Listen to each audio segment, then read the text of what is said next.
Hello friends, मैं सोनू सूद की स्वागत करता हूं आपका अपना यूट्यूब चैनल एग्जाम दर्पण में। और आज हम लोग देखने वाले हैं आंग्ल मैसूर युद्ध भाग 2, या बोल सकते हैं द्वितीय आंग्ल मैसूर युद्ध।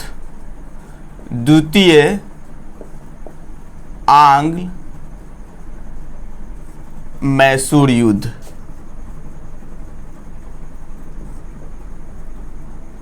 द्वितीय आंग्ल मैसूर युद्ध। इसके पहले हम लोगों ने क्या देखा था? इसके पहले वीडियो में हम लोगों ने देखा था प्रथम आंग्ल मैसूर युद्ध, जिसमें हम लोगों ने क्या देखा था कि आपका मद्रास की संधि होता है, मद्रास की संधि होती है। और मद्रास के संधि के तहत क्या होता है कि अंग्रेज ये वादा करते हैं कि भाई जब भी मैसूर को सेना की आवश्यकता पड़ेगी आप हमको बुलाइएगा, हम वहाँ पे हाजिर रहेंगे। मतलब जब भी यानी मैसूर को हैदर अली को सेना की आवश्यकता पड़ती है, जब कोई बाहरी शक्ति यानी विदेशी शक्ति मैसूर पर आक्रमण करती है, तो उस समय यानी ब्रिटिश सेना आपके सहयोग में खड़ी रहेगी। ये हुआ था आपकी मद्रास की संधि। और इसमें दूसरा बात क्या हुआ था? दूसरा बात यानी जो भी जैसे मान लीजिए कि अगर आपका हैदर अली ब्रिटिश क्षेत्र को जीते थे तो ब्रिटिश क्षेत्र को वापस लौटा देंगे, और अंग्रेज अगर हैदर अली के क्षेत्र को जीते हैं तो वो भी इनके क्षेत्र को वापस लौटा देंगे। ये हुआ था आपका मद्रास की संधि में। ठीक है, हम लोगों ने देख चुका था मद्रास की संधि, यानी इसके पहले वाले वीडियो में। जीता तो कौन था? जीता था आपका हैदर अली, लेकिन संधि के तहत समझिए कि इस युद्ध का इस जीत की कोई फायदा होती नहीं है। जो भी जीता गया क्षेत्र है आदान प्रदान कर देता है, मतलब वापस लौटा दिया जाता है। ठीक है, आज हम लोग ये देखते हैं देखेंगे कि द्वितीय आंग्ल मैसूर युद्ध क्यों होता है, आखिर वो कौन से कारण थे जिसके परिणाम से द्वितीय आंग्ल मैसूर युद्ध होगा। और ये युद्ध कब से कब तक होगा, डेट इसका लिख लीजिएगा। ये युद्ध आपका होता है आपका 80 से लेकर 84 ईस्वी तक।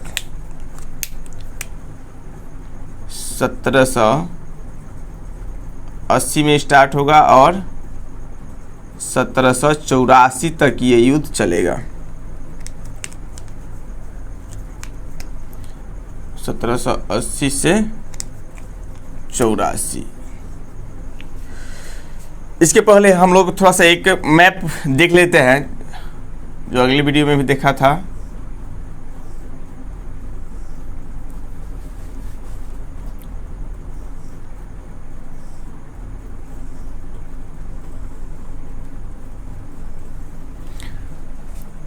यहाँ पर हम लोग क्या देखे थे?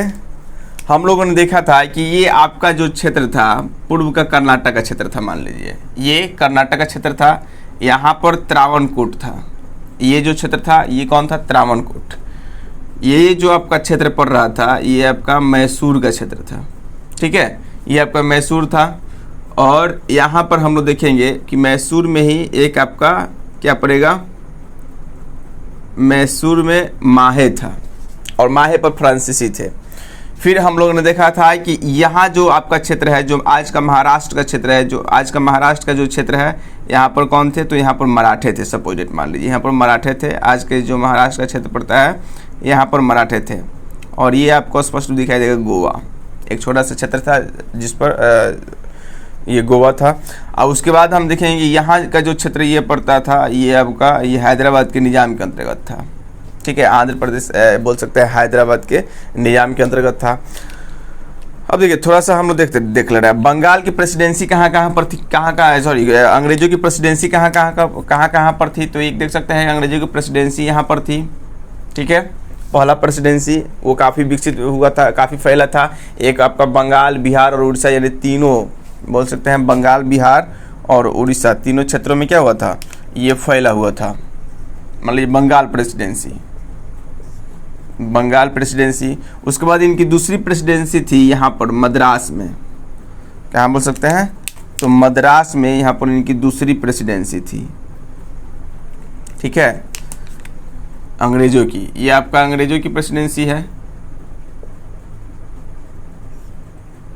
अंग्रेज है यहाँ पर।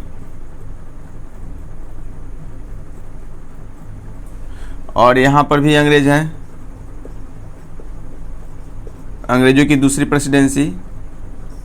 ठीक है, और हम आपको बताए थे कि इनकी तीसरी प्रेसिडेंसी कहाँ थी? तो तीसरी प्रेसिडेंसी थी आपकी मुंबई।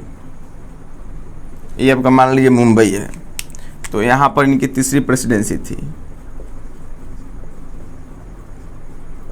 मुंबई। ठीक है। और ये जो आपका क्षेत्र दिखाई दे रहा है यहाँ पर कौन थे, ये मराठे हो गए,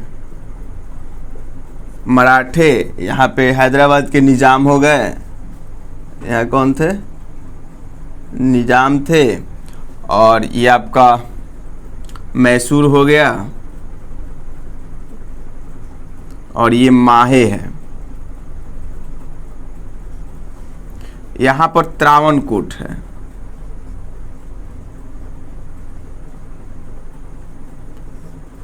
और ये आपका कर्नाटक है, कर्नाटक। तो कर्नाटक में एक, कर्नाटक की राजधानी कहाँ थी, चंदा साहब राजधानी बनाया था ना जी, याद होगा आपको कर्नाटक युद्ध में। तो ये इनकी राजधानी थी अर्काट।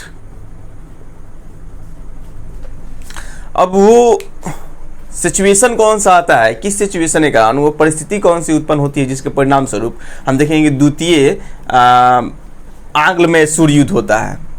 तो हम देखेंगे कि भाई प्रथम आंग्ल मैसूर युद्ध हुआ था आपका हैदर अली और अंग्रेजों के बीच, जिसमें हैदर अली ने अंग्रेजों को पूरा समझिए कि दौरा का मारा था। और उसमें हमने क्या देखा था, उसमें हमने देखा था कि ये जो अंग्रेज, मद्रास की जो प्रेसिडेंसी है, ये जो मद्रास का क्षेत्र है, ये मद्रास है ना जी, ये जो मद्रास की प्रेसिडेंसी है, तो मद्रास को जीत लिया था कौन, यानी हैदर अली मद्रास को भी जीत लिए थे, कर्नाटक पर भी अपना अधिकार जमा चुके थे, कर्नाटक को भी जीत लिए थे। लेकिन है आपका होता है क्या, हैदराबाद की प्रथम संधि। यहाँ पर क्या होता था, हुआ क्या था जी, हैदराबाद की नहीं, मद्रास की प्रथम संधि, मद्रास की संधि होती है। और मद्रास की संधि के तहत, ये संधि कब हुआ था, याद होगा आपको 1779 ईस्वी में।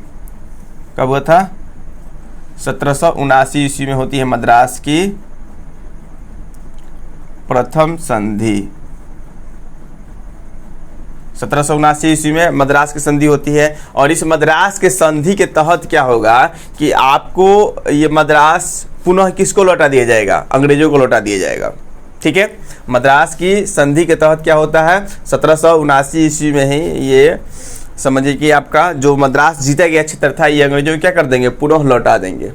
ठीक है, और लौटाने के समय ये बात हुआ था अंग्रेजों के समय, ये मद्रास की संधि में क्या हुआ था, वो बात याद रखिएगा। तो मद्रास की संधि में हुआ ये था कि अंग्रेज बोले थे कि भाई कि जो जिन क्षेत्रों को लिया है, मतलब क्षेत्रों का आदान प्रदान कर दें, यानी प्रत्येक व्यक्ति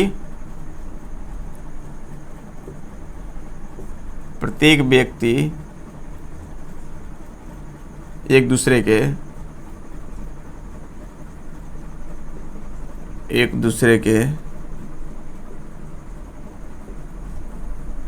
क्षेत्रों का आदान प्रदान कर दे,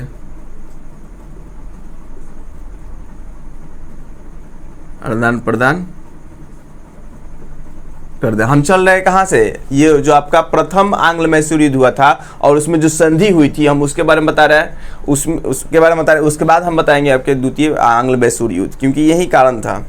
यहाँ पर देखिए ये क्या बोला गया था कि प्रत्येक व्यक्ति एक दूसरे के क्षेत्रों को क्या कर दे, आदान प्रदान कर दे। और फिर दूसरा हम लोग इसमें देखेंगे कि दूसरा बात ये क्या हुआ था। तो दूसरा बात ये हुआ था कि भाई मैसूर पर जब भी कोई दूसरी शक्ति आक्रमण करेगी, मैसूर पर जब भी कोई दूसरी शक्ति आक्रमण करेगी, कोई दूसरी शक्ति क्या करेगी, आक्रमण करेगी,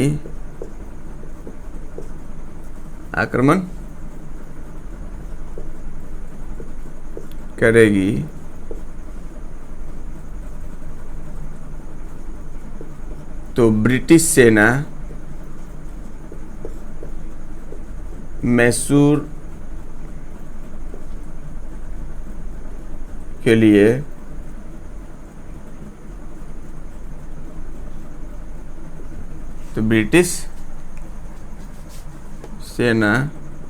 मैसूर के लिए सहायता पहुंचाएगा, यानी सहायता के लिए ब्रिटिश सेना मैसूर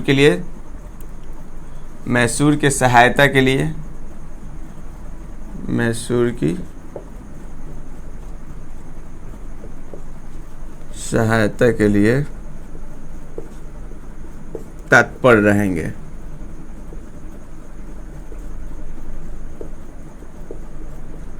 ये बोल दिया गया था मद्रास की संधि में। ठीक है, अब देखिए होता क्या है, ये संधि में तो स्वीकार कर लिए अंग्रेज, यानी ब्रिटिश इस संधि में स्वीकार कर लिए कि ठीक है भाई, क्षेत्रों का आदान प्रदान कर दिया, जो जिन क्षेत्रों को लिए है उन क्षेत्रों का कर दिया जाए, आदान प्रदान कर दिया जाए। और साथ में हम क्या करेंगे कि आप पर जब भी कोई विदेशी शक्ति आक्रमण करती है तो हम आपका हेल्प जरूर करेंगे। और इसी समय होता क्या है, यानी संधि के बाद तुरंत यानी 80 के आसपास होगा क्या, 1700 आपका इसी के आसपास क्या होता है कि मराठे किस पर आक्रमण करना शुरू कर देते हैं, यानी मराठे जो है वो मैसूर पर आक्रमण करना शुरू कर देते हैं। मराठे किस पर आक्रमण करना शुरू कर देंगे, मैसूर पर आक्रमण करना शुरू कर देंगे। और ये जो यहाँ का जो शासक है यानी हैदर अली किससे, अंग्रेजों से क्या मांगेगा, अपनी सुरक्षा के लिए सेनाओं को मांगेगा, लेकिन ये ब्रिटिश सेना सुनते नहीं है। समझिए कि ब्रिटिश यहाँ कोई इनके हेल्प के लिए एक भी सेना नहीं भेजता है। ठीक है, या क्या मान लीजिए कलकत्ता प्रेसिडेंसी हो गया, या आपका मद्रास प्रेसिडेंसी, या मुंबई प्रेसिडेंसी, कहीं से भी सहायता के लिए कोई सेना नहीं आती है, जिसके परिणाम स्वरूप यानी हैदर अली को लगता है कि ये हमारे साथ जो संधि हुआ था मद्रास की संधि की, क्या कर रहे हैं, अवहेलना कर रहे हैं। अब तो हैदर अली के दिमाग में यानी ये बात क्या होती है, घूमने लगती है कि भाई हमने क्या किया, हमने मद्रास की संधि को एकदम ईमानदारी पूर्वक क्या किया, उसे कबूल किया, सच्चे दिल से कबूल किया, और जो भी उस संधि में लिखा गया हमने उसको अपनी व्यवहारिक जीवन में लाया, यानी जो भी हम क्षेत्र को लिए थे वो लौटा दिए। और साथ ही उनको जब सेना की आवश्यकता पड़ी हम दिए, लेकिन हमें जब सेना की आवश्यकता पड़ती है तो यहाँ ब्रिटिश क्या हो गए, मुकर गए। अब ये बात उनके दिल में घर कर गई, और वो क्या करेंगे, वो सोचेंगे भाई मराठे से हम बाद में निपटेंगे, पहले किससे निपटेंगे, पहले अंग्रेजों से निपटेंगे। अंग्रेजी के उपाय हम करेंगे, क्योंकि वो अंग्रेज क्या है, धोखेबाज है, हमको क्या किया है, धोखा दिया है, और इसका उनको सजा मिलना चाहिए। क्योंकि संधि हुआ था, जो मद्रास की संधि हुई थी, उस संधि के क्या हो रहा है, यहाँ पर अवहेलना हो रहा है। यहाँ पर साफ साफ संधि में लिखा गया है, देख सकते हैं कि मैसूर पर जब भी कोई दूसरी शक्ति आक्रमण करेगी तो उस समय ब्रिटिश सेना यानी सहायता के लिए क्या रहेगी, तत्पर रहेगी। लेकिन यहाँ पर मराठे क्या कर रहे हैं, जब मैसूर पर आक्रमण कर रहे हैं उस समय अंग्रेज यानी ब्रिटिश सेना क्या है, कोई अपनी एक्टिविटी नहीं दिखाती है, वो शांत एक तटस्थ के रूप में बनी रहती है, एक किनारे के रूप में खड़ी रहती है।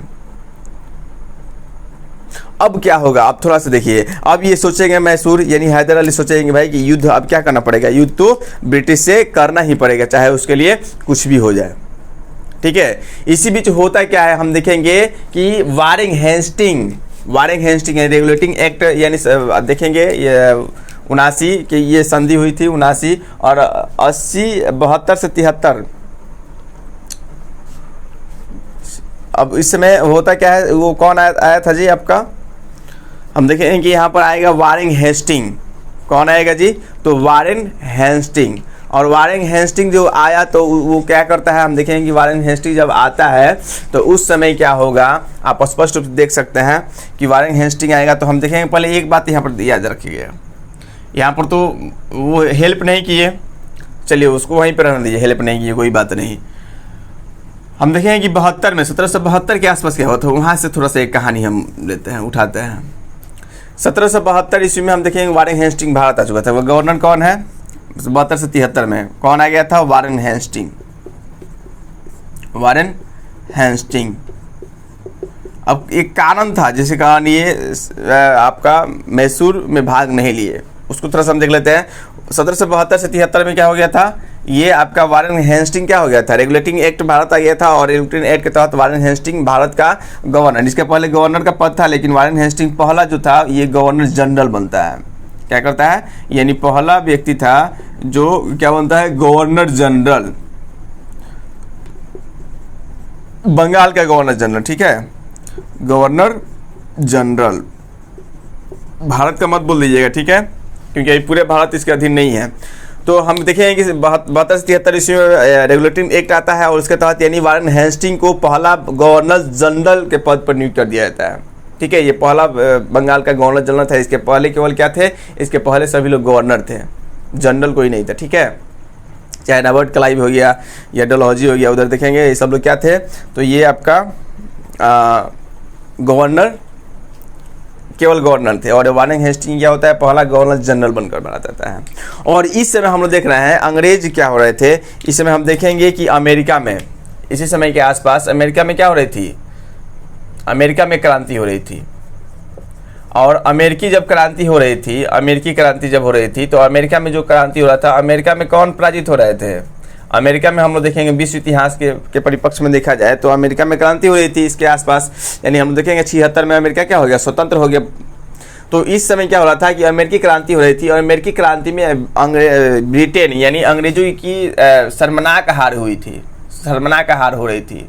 अंग्रेजों की क्या हो रही थी, अंग्रेजों की शर्मनाक हार हो रही थी, शर्मनाक हार हो रही थी। दो मुद्दा था, एक देखिए इस समय एक तो भारत की स्थिति यह है कि भाई मराठे और मैसूर युद्ध कर रहे हैं, तो उस समय इनका क्या करना था कि भाई मराठे का सपोर्ट करना था, नहीं कि कारण ये था कि यहाँ पर अमेरिका में युद्ध हो रहा था। और इन देखिए जब एक जगह कोई हार रहा है, एक जगह क्या हो रहा है, जहाँ मान लीजिए अमेरिका में इनका उपनिवेश था और अमेरिकी उपनिवेश यहाँ पर समझिए कि इनके हाथ से जा रहा है, और ये सोचेंगे भाई किस तरह पहले देखा जाए कि अब ये किस तरह हम इसको बचाएं, लेकिन संभव नहीं था बचाना, क्योंकि वहाँ की जनता उग्र हो गई थी। और अधिकतर जो अमेरिका के लोग थे, अमेरिका के लोग वो ब्रिटेन के ही थे, यानी ब्रिटेन से ही जो प्रोटेस्टेड सताए गए लोग थे, ये कहाँ पर आकर अमेरिका में आकर यहाँ पर रह रहे थे, और ये लोग आंदोलन। तो इनको लगा कि भाई चलिए ये अपना ही लोग है ना, मतलब अपने ही घर के लोग हैं, इनको छोड़ दिया जाए। तो अंत हम देखेंगे कि भाई इसमें अमेरिकी क्रांति में क्या होती है, अंग्रेजों की हार होती है, और अमेरिका 1776 ईस्वी के आसपास क्या हो जाएगा, ये स्वतंत्र हो जाता है। तो अपना पूरा फोकस कहाँ पे करेंगे, जैसे मान लीजिए एक तो उपनिवेश चला गया, एक अमेरिका बड़ा उपनिवेश था उनके अंतर्गत, लेकिन वो क्या हो गया, हाथ से निकल गया। अब एक जो उपनिवेश इनका बचा था वो कौन था आपका, तो ये आपका एक उपनिवेश बच गया था, ये क्या नाम है इसका, ये उपनिवेश जो बचा था इसका नाम हम बोल सकते हैं केवल भारत। अब ये विशेष फोकस करेंगे भारत पर, ठीक है। और वारेन हेस्टिंग आएगा तो देखिए कि भाई अब हमें पहले के जैसा युद्ध नहीं करना है, हमें उन नीतियों को हटाना पड़ेगा जिसके परिणाम स्वरूप जनता क्या हो रही हो, जनता नाराज होती हो, ठीक है।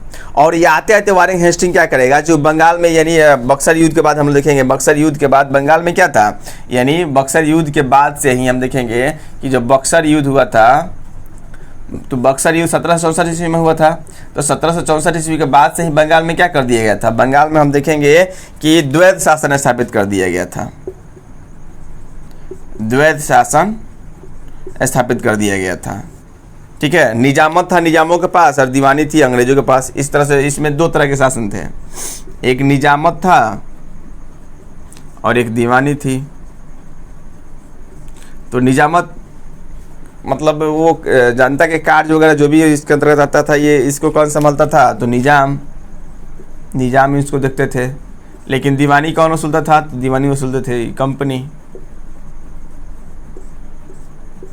अब देखिए इसमें होता क्या है, द्वैध शासन में, द्वैध शासन में होता ये था कि दीवानी तो वसूलिए जितना मन किया उतना, अब दीवानी वसूलिए कौन, कंपनी, ठीक है। और निजामत कौन देख रहा है, यानी निजाम। इसका मतलब ये है कि आप ये जो कर है, जो टैक्स है, ये वसूल कर ये ला कर किसको देते थे, कंपनी को देते थे, और उत्तरदायी इनके पास नहीं होती थी। मान लीजिए कोई आपको कर दे रहा है तो आपसे आशा भी करता है कि आप दुख मुसीबत में आप उनका साथ दें, ठीक है, चाहे उनके लिए कुछ कार्य करें। तो वो केवल कर दे सकते थे, और काम करने की जिम्मेवारी यानी कंपनी की नहीं थी, काम करने की जिम्मेवारी थी उनके लिए आपके निजाम को। जिसके परिणाम हम देखे हैं कि यानी ये द्वैध शासन के अंतर्गत यानी बंगाल को काफ़ी लुटा गया था। हम पढ़ाएंगे एक अलग से टॉपिक उठाकर, यानी अलग से वीडियो में हम यानी द्वैध शासन क्या है इसके बारे में पूरे विस्तार से हम लोग पढ़ेंगे। तो इसमें स्पष्ट हम ये जान सकते हैं कि यानी द्वैध शासन के अंतर्गत यानी खूब लुटाया गया बंगाल वासियों को, ठीक है। बंगाल को समझिए कि पूरा निचोड़ लिया गया, जिसके परिणाम से वहाँ पर भूखमरी और बेरोजगारी की स्थिति उत्पन्न हो गई थी, काफ़ी भूखमरी अकाल की स्थिति उत्पन्न हो गई थी द्वैध शासन के कारण।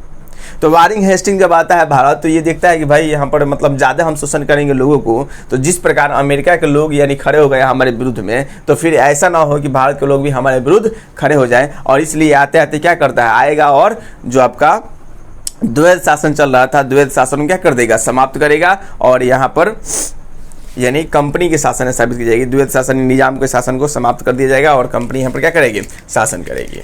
और ये कोशिश करेंगे कि भाई अब फूक फूक कर कदम रखेंगे कि भाई अब हम उस प्रकार गलती ना करें यहाँ पर कि यहाँ की जनता हमसे नाराज हो, यहाँ की जनता हमारे विरुद्ध आंदोलन शुरू कर दे। ठीक है, ये पहला कारण था। और हम ये देख रहे थे अमेरिकी क्रांति में, थोड़ा सा आप फोकस कीजिएगा अमेरिकी क्रांति से भी, क्योंकि उसका संबंध इससे थोड़ा सा है। अमेरिकी क्रांति में हम देख रहे थे कि अमेरिका को स्वतंत्रता दिलाने के लिए फ्रांसीसी पूरा तत्पर थे। हम देख सकते हैं कि लुईस 16वां था, लुईस 16वां उस समय शासक था अमेरिका का, सॉरी आपका फ्रांस का। और लुईस 16वां क्या करता है कि लाफायते के नेतृत्व में अपनी कुछ सेनाओं को भेज देता है अमेरिका के हेल्प के लिए। किसके नेतृत्व में? लाफायते के नेतृत्व में। फ्रांस का शासक कौन था? लुईस 16वां। और ये क्या करेगा? लाफायते के नेतृत्व में अपनी सेना किसके सपोर्ट के लिए भेज देगा? अपनी सेना अमेरिका की सपोर्ट के लिए, अमेरिका की सहायता के लिए भेज देगा। अब इंग्लैंड वासियों को चिढ़ हो गई थी फ्रांसीसियों से कि भाई फ्रांसीसी ये क्या कर रहे हैं, अमेरिका वासियों को सपोर्ट कर रहे हैं, इनको पैसा दे रहे हैं, इनको हथियार दे रहे हैं, इनका हेल्प कर रहे हैं, ये जहाँ मिलेगा उनका पटक पहले पीटा जाए। ठीक है, और वो क्या करेंगे? हम लोग जानते हैं कि माहे पर किनका अधिकार था। अब ये यहाँ पर आइए, द्वितीय युद्ध का कारण क्या होता है। माहे पर किनका अधिकार था? माहे पर हम देख सकते हैं कि फ्रांसीसी थे, यहाँ पर फ्रांसीसी थे ना जी। माहे पर यानी मैसूर के अंतर्गत माहे था, और माहे पर कौन शासन कर रहे थे? तो माहे पर शासन कर रहे थे, यानी माहे क्षेत्र जो था यहाँ से व्यापार कर रहे थे आपका फ्रांसीसी। अब अंग्रेज क्या करेंगे? एक तो वो जब मराठे इन पर मैसूर पर आक्रमण किए थे, ये आपका 19 नहीं होगा, प्रथम 69 में होता है।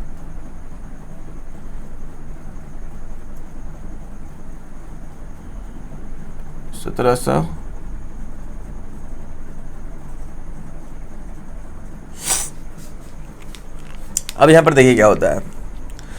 ये जैसे ही यानी फ्रांसीसी हम देख रहे हैं कि माहे पर किसका प्रभाव है? माहे पर प्रभाव है आपका फ्रांसीसियों का। और माहे किसका अंतर्गत आता है? तो माहे आता है यानी मैसूर के नवाब हैदर अली के अंतर्गत, हैदर अली के क्षेत्र के अंतर्गत, क्योंकि फ्रांसीसियों से हैदर अली की खूब बढ़िया से पटती थी।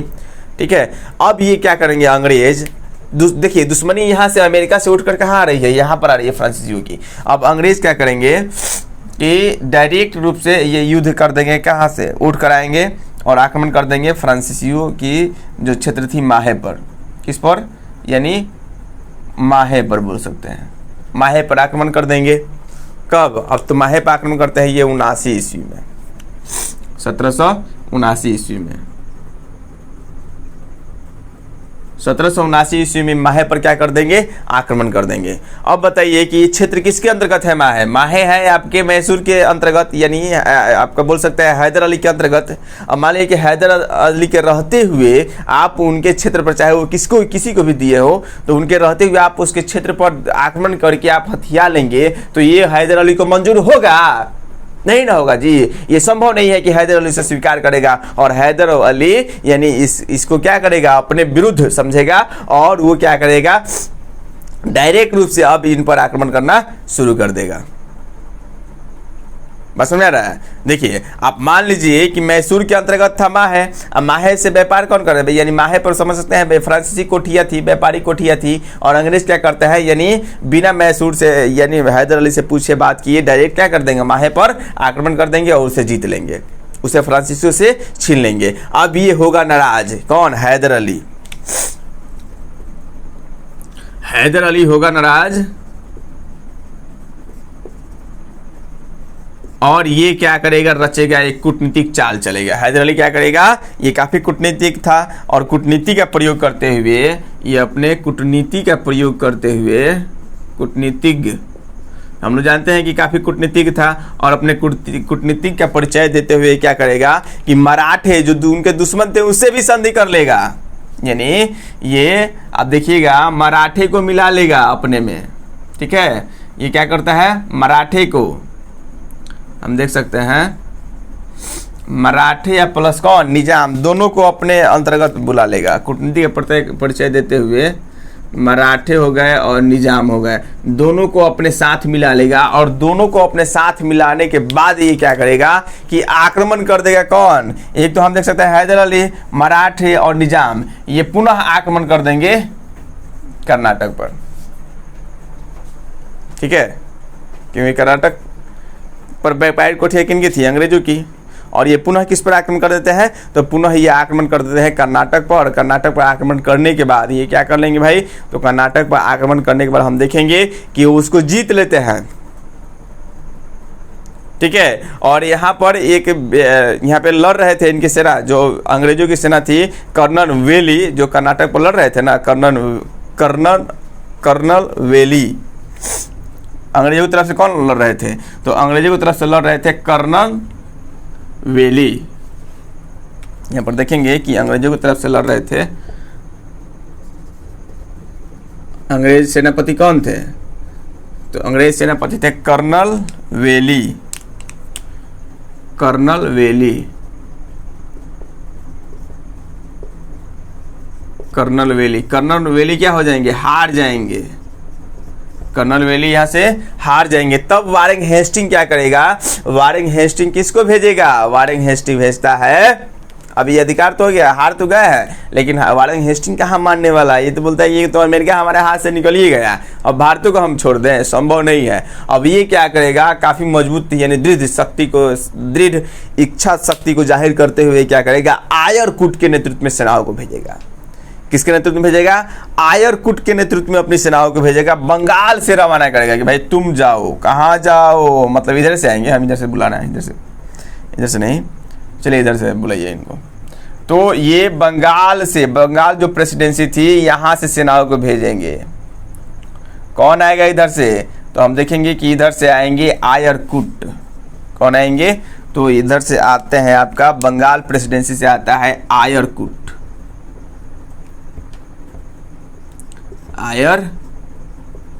आयरकुट।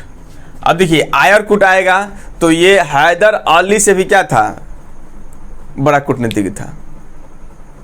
बस में है ना, ये आयरकुट ये सिंपल व्यक्ति नहीं था, ये हैदर अली से भी क्या था? बड़ा कूटनीतिज्ञ था। अब ये क्या करेगा कि ऐसा कूटनीतिक चाल चलेगा कि निजाम और मराठे दोनों को उनके गुट से निकाल लेगा, क्योंकि ये तो गधे थे।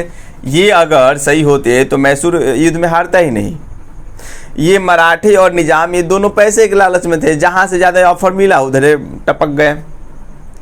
जहाँ से ज़्यादा ऑफर मिला, जहाँ से ज़्यादा पैसा और क्षेत्र मिला उधर अपने पाली बदल लिए, अपनी पार्टी बदल लिए। अब होता क्या है कि इधर हम देखे हैं कि दुश्मन होने के बावजूद भी अभी मैसूर और मराठे लड़ रहे थे, लेकिन ये पैसा का लालच किया, मैसूर दिया हैदर अली, तो इनके साथ मिल गए। निजाम को क्षेत्र का लालच दिया, ये भी इनके साथ मिल गए और ये कर्नाटक पर आक्रमण करके उसके जीत भी लिए।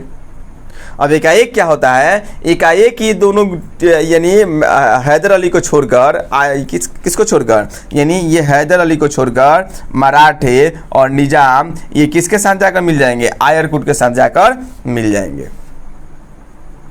ऐसा चाल चला ये आयरकुट, ऐसा कूटनीतिक चाल चला जिसके परिणाम स्वरूप क्या होगा कि मराठे और निजाम दोनों जाकर आयरकुट के साथ मिल जाएंगे। और इस तरह से दोनों जब जाकर आयरकुट के साथ मिल जाएंगे तो अब बेचारा अकेले कौन बच गया? तो अकेले बच गया है हैदर अली। अब संभव है कि एकाएक और अचानक, इसको विश्वास ही नहीं था कि मराठे और निजाम एकाएक इतनी जल्दी हमको छोड़ सकते हैं।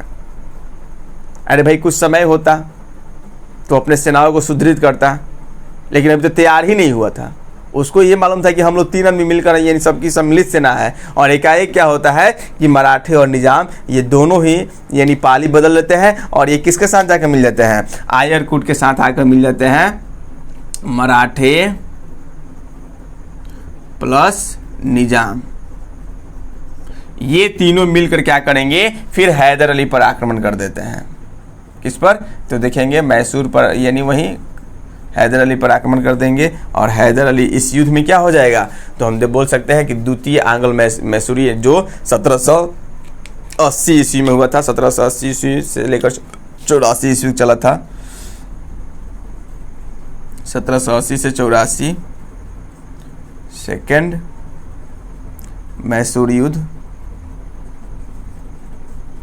और इस युद्ध में क्या हो जाएंगे? इस युद्ध में देखा जाए तो हैदर अली क्या हो जाता है? पराजित हो जाता है। ठीक है। और हैदर अली की पराजित होता है, बेचारा ये घायल हो गया था, हैदर अली क्या हो जाता है, यानी घायल हो गया था। और इसी समय देखेंगे कि 1782 ईस्वी में इनकी मृत्यु हो जाती है। 80 ईस्वी में ये हम देखें 80 से 84 ईस्वी तक ये क्या हुआ था, युद्ध चला था। हाँ, 1784 ईस्वी तक ये युद्ध चला। और 1782 ईस्वी में क्या होता है, तो 1782 ईस्वी में यानी घायल होने के कारण हैदर अली क्या हो जाएगा, हैदर अली मारा जाएगा। फिर अब यानी आगे युद्ध का संचालन कौन करेगा, तो इसके पुत्र टीपू सुल्तान। यानी हम देख सकते हैं ये आपका सेकंड 1780 से लेकर 84 से चला। अब यहाँ हैदर अली की मृत्यु कब होती है, तो हैदर अली की मृत्यु हो जाती है घायल होने के कारण। तो इधर लिख दिया जाए, घायल होने के कारण ये क्या होता है, 1782 ईस्वी में मृत्यु हो जाती है। और सौभाग्य देखिए 1782 ईस्वी में इनकी मृत्यु हो जाती है और 1783 ईस्वी में आयरकुट की भी मृत्यु हो जाती है। 1783 ईस्वी में क्या हो जाएगी, तो 1783 ईस्वी में हम लोग देखेंगे कि आयरकुट की भी मृत्यु हो जाएगी 1783 में।